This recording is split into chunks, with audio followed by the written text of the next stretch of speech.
Isang magandang araw mga kaibigan! Narito na naman po si Shenshen TV na magbabahagi sa inyo tungkol sa kwento ng pag-ibig. Pero kung bago ka pa lamang sa aking YouTube channel, paki-like lang po ng ating video, paki-click na rin ang subscribe button at ganon din ang bell icon para lagi kayong updated sa mga paparating ko pang mga uploads. Ang ika-4 na kabanata. He is really your son, isn't it? Ang mariing tanong ni Yani. Ngunit tila di yun narinig ni Rafael na abala ang isip ng mga sandaling iyon. Nagkamali lang ba ako? Muling naglaro sa balintataw ang mukha ng bata. Rolpe, ang mahinang sambit niya. Napailing siya. Parang hindi niya matanggap na nagkamali siya. Ngunit sa unang pagtawag pa lamang ng bata ng daddy, ay naroon ang lukso ng dugo. Ang mga mata nito, ilong, kuhang-kuha sa mga Bisente. You never told me about him. Pigil ni Yani ang sarili na huwag mapaiyak. Pardon, sa kalangwari nagising si Rafael mula sa malalim na pagkatulog. Lalong nagalit si Yani. You lied to me! I'm sorry about that, Yani. Sorry? Mabilis na naguunahan ang luha sa magkabilang pisngi ng dalaga. Marahang dinampian niyo ng panyo. Sorry? Ganun lang? Damn it, Rafael. I need an explanation. Please, mamaya na lang tayo mag-usap. Papahirap na ang daan. Kailangan niya ng full concentration sa pagmamaneho. Tumahimik si Yani. Isinandal ang ulo sa headrest ng upuan at pumikit. Akala ni Rafael ay nakatulog na ito, ngunit pagkaraan ng mahabang sandali, muling nagsalita. What other skeleton you are hiding in your closet? Ang mahinang tanong nito, na di nagmulat ng mga mata. Sabihin mo na sa akin ngayon, para hindi na ako masyak. Hindi ko alam ang tungkol sa bata. Maging sa sariling pandinig ni Rafael, ay napakahinang depensa noon. Umayo sa pagkakaupo si Yani, hinarap ang nobyo. Hindi mo alam? How come? She's your ex-wife, isn't she? Still my wife. Hindi pa opisyal ang paghihiwalay namin. Ang pagtatama ni Rafael, lalong nag-init ang tenga ni Yani sa tinura ng nobyo. I see. You still want that silly bitch. Saglit na napasulyap si Rafael sa dalaga. Ngayon lang niya nakita ang facet na yon ng kanyang nobya. Si Yani, mainhin, disente, mataas ang pinag-aralan, nagmumura. For goodness sake, Yani, I never saw her for the last 10 years. He is your son. No doubt about it. Natigilan si Rafael. Si Yani na ang nagsabi na walang dudang anak nga niya ang batang yon. Don't tell me, pinagdududahan mo pa ang anak mong yon? Kamukha mo siya. May kumidlit na kung ano sa puso niya. Don't tell me, hindi mo alam ang tungkol sa kanya? Ang patuyang patuloy ni Yani. Alam, ang mahinang tugon niya.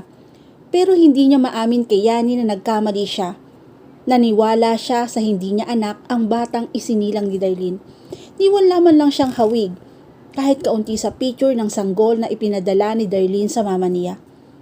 Naalala niya, kulot ang buhok ng batang nasa larawan, kulot ang buhok ni Samuel, ni hindi sumagi sa isip niya na may pagkakulot din ang buhok ng kanyang asawang si Darlene. Ang tanging nakikita niya, si Samuel ang kahawig ng bata.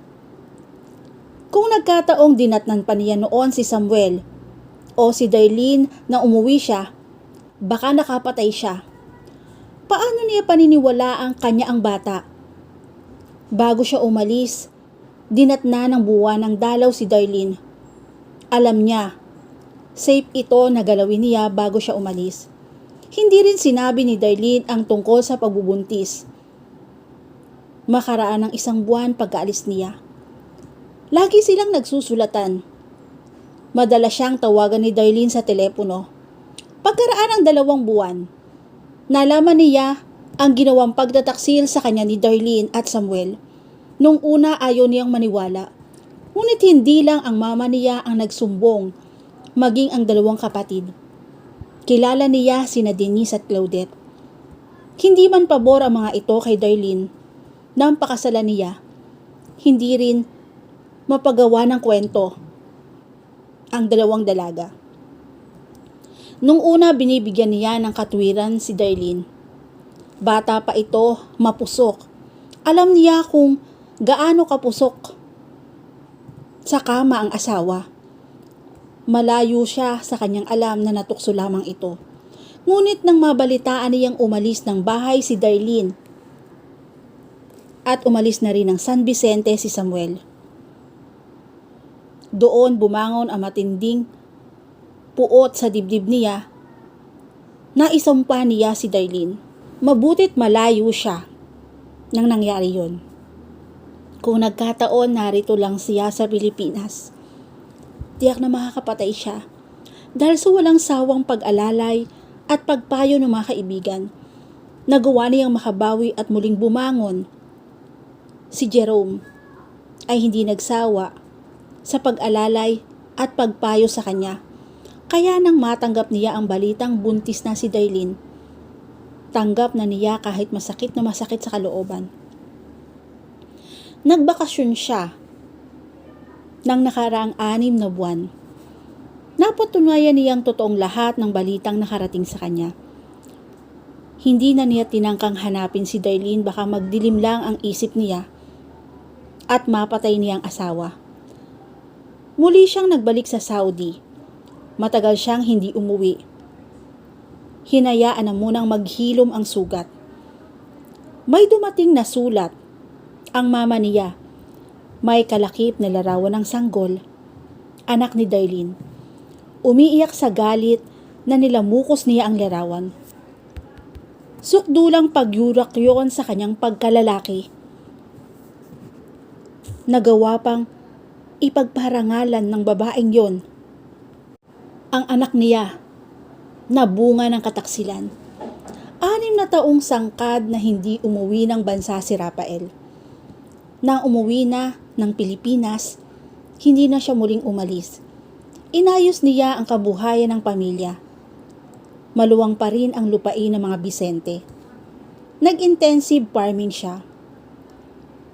Pinataniman niya ng citrus at kape ang ilalim ng nyugan. Ang mga prime lots, ginawang subdivision. Ibinuhos ni Rafael ang buong panahon at atensyon sa negosyo. Mabilis na umunlad ang kanilang kabuhayan. Nakilala niya si Yani Montes. May 2 taon na ang nakakaraan. Anak ng congressman sa kanilang lalawigan.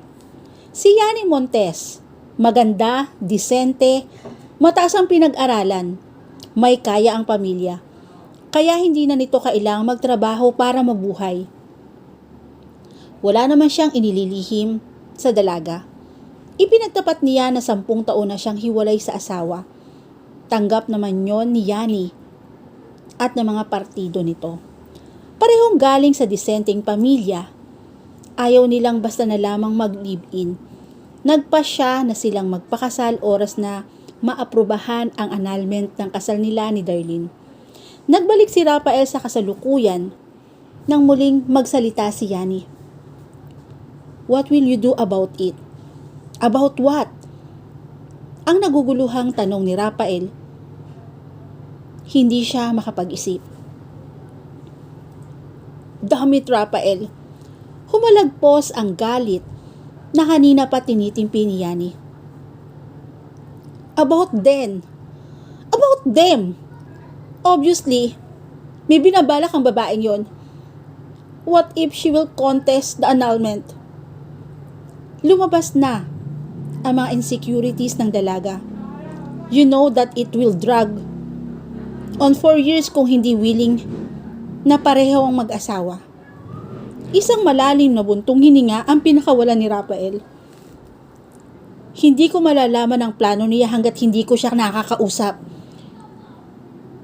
You told me wala na siya sa San Vicente. Matagal na siyang hindi umuwi sa San Vicente. And suddenly, umuwi siya. Itinaon pa niya sa pag-uwi natin. Yani, I'm sure nagkataon lang. Baka dinadalaw lang niya si Auntie Pelisa. Auntie Pelisa? Ang tiyahin niya? Lately, madalas na inaatake ng alta presyon ang matanda.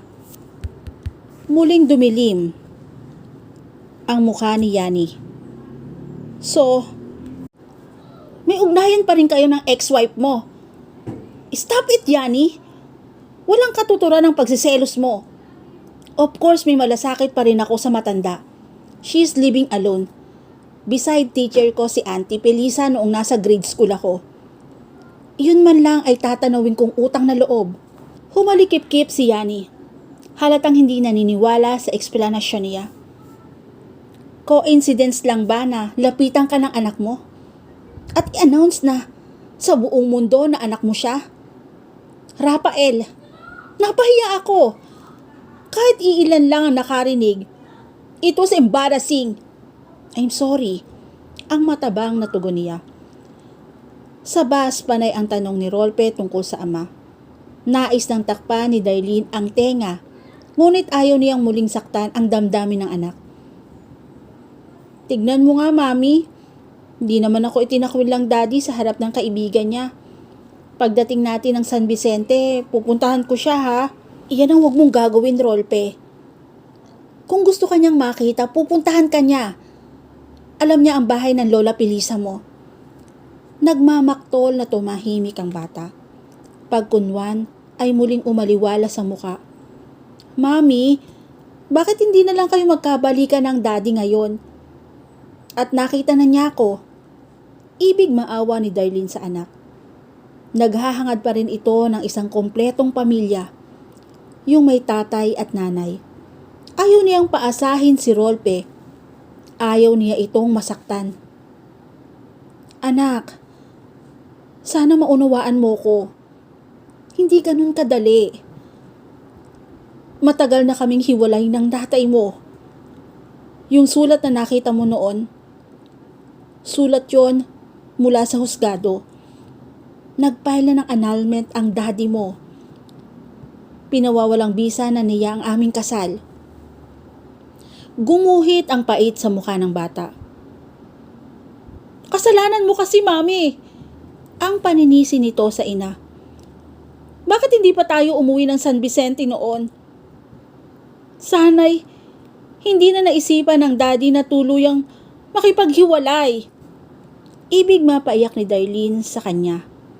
Dahil sa kanya isinisisi ni Rolpe ang lahat-lahat ng mga naganap sa kanilang buhay. At dito na po natatapos ang ika-4 na bahagi ng aking kwento. Muli po, samahan niyo po akong muli sa susunod pang kabanata. Thank you for watching and God bless all.